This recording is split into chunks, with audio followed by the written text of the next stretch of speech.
If you take the first mortgage you're offered, a high interest rate could take your travel budget and send it packing. Before you choose a mortgage, take a second look. Get serious about your mortgage. Contact Case Financial Group today. If you take the biggest mortgage you can get, you might find your budget can't support other important costs, like buying furniture. Don't let your mortgage weigh you down. Get serious about your mortgage. Contact Case Financial Group today. Theo here back on the ASTV Sports Show down at the Canada Inns on Pembina Highway. Beautiful area here. Tavern United right beside Celebrations. Joining me now, so far he's 2-0 for dressing better than I am, MARC Beghin, Vice President of Manitoba Lacrosse, Head Coach Bantam Lacrosse. We're going to talk a little lacrosse, a little sticks, a little bit of harder balls, not ball hockey balls, a little harder. How you doing today, Mark? Not bad. Right on, buddy. I mentioned balls twice in the first sentence. Here we go. Here we go. That's right. So we've got lots of balls. We've got some high school scores to cover real quick. Why don't you start and explain what happened? Yeah, just a couple of results that happened at our high school field just recently. A couple weeks ago, we had our finals for cities and provincials. So Toulon, outside of the city, took the Division III championship for cities. Leo Remillard took the Division II championship. Westwood won the Division I championship, and Sturgeon Heights won our provincials. So congratulations to all the teams. Fantastic. The Winnipeg High School Lacrosse League is growing. We're up to well over 20 teams, 3 divisions, and the future is very bright. So when you talk about growing, is in terms of participants, schools, or both? Absolutely both. Yeah, the numbers are going crazy. In fact, we had an inclusion of a new team. Peguis First Nation also joined us this year too. And teams like Toulon, who started up a little while ago, and now they're winning championships out of their division. It's spreading. It's becoming more and more popular. It was actually about a month ago. We were in Stonewall and we talked to one of the phys ed program directors at Toulon, and he talked about how that program first developed as an interest from himself being one of the principals at the school and bringing the lacrosse program into the school. Do you see that as something being a potential where a group of students in a high school might say, hey, Mr. Phys Ed guy, I would love to bring lacrosse as part of our program. How do we do this? And how does Lacrosse Manitoba get involved and get in a proposition like that? Yeah, that's exactly how it happens. So you get a core of players who probably play box lacrosse or Team Manitoba, and or some motivated parents, and they decide, let's try this out. And then they fill out the roster with other athletes, football, hockey. Hockey's a natural crossover. Same with football to a certain extent. And then from there, you would contact the Manitoba High School Field Lacrosse League, and they would set you up with all the needs, or all you need to get there. So it's actually fairly simple. You do have to get in the communication and get ahead of time. Last minute's not going to work really well. But needless to say, the vehicle's there to get it done. Yeah, I can say the same thing about that with my son's school, where we had a bunch of grade 4s and 5s actually donate about 20 lacrosse sticks to the school. And we have an outdoor rink that we haven't put ice in, but nonetheless, I'll stop talking about that. But the boys during recess would bring their lacrosse sticks out and start teaching the younger kids how to play. So it's a fantastic sport. It's very inexpensive to get involved. Yeah. Basically a stick and a ball and a little bit of a protective gear, and you're good to go. So that's enough said. Youth First Lacrosse. Let's talk about that. Yeah, another event just happened just recently at the Forks. Don Jacks runs a program called Youth First Lacrosse. What this is it brings lacrosse to primarily Aboriginal and First Nation and Indigenous communities. So he'll set you up with everything to get it going, plus give proper instruction. But just this past Canada Day at the Forks, behind the Human Rights Museum, they had what they call a Two Rivers Cup, which had Canoe School from Roseau River, Long Plains School from Long Plains First Nations, and École Martha Megan School from Portage la Prairie participate. It's a hybrid rules, a little bit different, a little bit modified, but needless to say, congratulations to Portage la Prairie and École Arthur Megan for taking down the Two Rivers Cup. So it's first inaugural time this happened? Second year. So yeah. How many? So we had 3 teams. Pretty impressive. They were playing field or box? It's a field. It's a little bit modified. Okay, you said it was to fit the field. Okay. Because they're also learning inside gyms and stuff like that. Right. But sticks in hands, that's what's important. Perfect. Okay, so great to see that potentially happening next July 1st as well at the Forks. Yep. Good job. Absolutely. Great job, Don Jacks. Love it. Now, let's talk about provincial teams.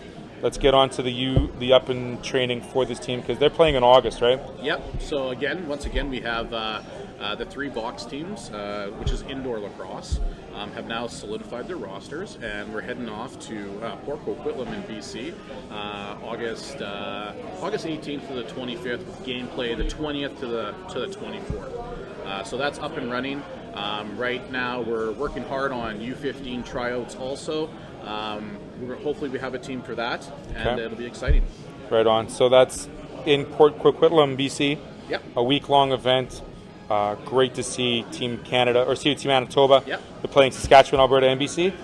This year, well, in Bantam, I didn't really check the schedule over for the other two age groups, but I know for sure at Bantam that we have got BC, Ontario, First Nations, which is essentially Iroquois, so it's actually out of the east. They get represented just That's like very every cool. other nation. Yeah.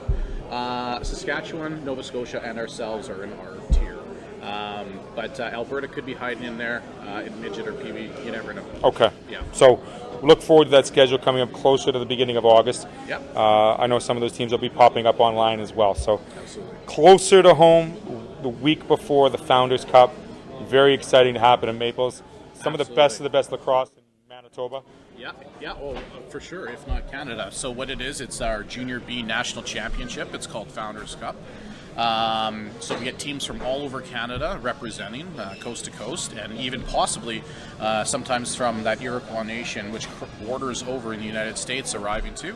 That's going to be August 12th to the 5th or to the 18th at Maples Complex. Hopefully, we'll see everyone out there. It's going to be really exciting, really fast across. Beautiful facility. Yes. And you're going to see a lot of hard hits, fast balls, great goaltending saves. I mean, it's impressive to watch this sport with a lot of great talent. I mean, I was a part of it back in the day when I was down in California, like we talked earlier. But I'm saying this, if you have a chance to come check this out at Maples, it's a week you do not want to miss. It's going to be impressive. fun. Absolutely. You're going to be there, maybe? Yeah. Oh, absolutely. Right on, of course. Well, Mark, we'll talk about dress attire maybe next time we get you on the show. I want to thank you very much for joining me here. Sounds good. And we look forward to hearing some more stuff at the beginning of August. We'll kind of remind everyone of the events that are coming up. Is there anything else you want to go over real quick? Yeah, just one Sure. thing, and paying homage to Box Lacrosse, Red River Lacrosse Association. That's our local indoor league. We're just finishing up the results as of July 7th. Needless to say, in our novice division, our Wizards is undefeated. So novice is 8 and 9 years old, followed up by the Sidewinders 1 and Shamrocks. Then the PBA division has Sidewinders up on top, followed by Griffins, Shamrocks, and Ojibwe's having a tough developmental year. But needless to say, they're going to come around for sure. Participation is key there. Absolutely. Getting young kids involved in a sport like this is awesome. Yep. Carry on. Yeah, and then the PBB division, which is fairly large. We've got 7 teams in there right now. That's all the future of lacrosse is hiding in there. You got the Falcons, Sidewinders 2, and Sidewinders 1. That's 1, 2, 3 on top of the standings right now. And then heading into Bantam A, these are some of the great players too. Awesome. Sidewinders A is leading the pack away with the Shamrocks, Griffins, and then Ojibwe is also having another developmental year. They're trying really hard to show up. And then Bantam B, it's a little bit different this year. We've got 4 teams, but 2 teams from Shamrocks and Sidewinders. And the Shamrocks seem to be 1 and 2 in the league right now, followed up by Sidewinders too. And then finally our 17U, which is our midget age, which is very exciting lacrosse. These are the guys that go up. They've got futures in it, and it's really, really fast-paced. Sidewinders are doing quite a number on the league right now, undefeated 11-0 as of today. Ojibwe is second, 9 and 5. Falcons are 5 and 7. Shamrocks are 4 and 8, and the Griffins are following up the pack, 1 and 10. But needless to say, that's some also great action. Our playoffs are starting next week, being held at Keith Bodley, Notre Dame Arena, Maples, and Garson. Garson, Manitoba. Yeah, the little guys will be out there. Perfect. Now, these divisions and all these teams, are they done based on geography, or are they club teams? How does that work? I mean, I hear Sidewinders, I hear Griffins, I hear Shamrocks. Those are the big predominant programs, but is it a geographical choice on where these players play? Absolutely, and I'm glad you brought that up because last time I messed it up. Okay, let's so fix I got it. some Let's fix redemption this. here. Redemption time. All right, so what we have out of the west side of the city, so that big area of River Heights, St. James, Charleswood, mainly predominant by that's the Shamrock side. Okay. The south side of the city, which has Fort Garry, Fort Richmond, and everything. everything south, essentially, that's Sidewinders. The east side of the city is Griffins, and that's like Transcona, and which is pretty much, you know, the whole east side of the city. Pretty much east side. Yeah, and then the north side of the city is the Falcons. But then we have the Wizards, which is out of Garson and kind of represents Selkirk area, Beausejour area. The Interlake kind of thing? Yeah, Okay. right in that area.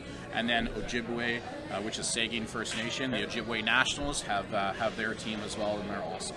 So Manitoba is well represented by a lot of great areas and great chances to get these youngsters involved in lacrosse. So I'm glad we fixed that up. Yeah, I appreciate that. That Thanks, was, man. I mean, it's important because how do youngsters, I mean, when does the season start? How do they begin to register? That's probably the last question I want to talk about before we end the season and work into the next season, because That's fair. How do you get registered into programs like this? I mean, my little guy's going to be 8 next year. Where would he sign up? How would he sign up? Yeah, you go on and hit the local websites for the Shamrocks, Wizards, Falcons, Sidewinders, and Ojibwe. It's a lot of registration online. You can also reach out to the Red River Lacrosse Association or the Manitoba Lacrosse Association for more information to get there.